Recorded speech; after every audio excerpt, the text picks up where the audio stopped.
Ayan nga po, kakagising ko nga lang po dyan. Ayan o. Tapos po, nagligpit po ako ng pinag-igaan ko. Ayan po, nagligpit po ako.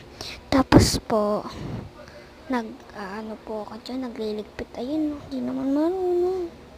Tapos po, nagilamos po din ako dyan. Ayan po, nagilamos po ako. Kasi po, baka may mga ano. Tapos ayan na, maganda na. Yan na, maganda na yung mga beshi niyan. Uy, pag ganyan-ganyan pa siya, oh. Uy, may kinuha lang siya, baka di siya mabayos, oh, diba? Oh, diba, ang galing. Kasi guys, may kukunin po ako sa kabilang bahay, ayan po. Sa kabilang bahay. Ayan po, alis na po ako, ayan po. Ayan po, bye-bye.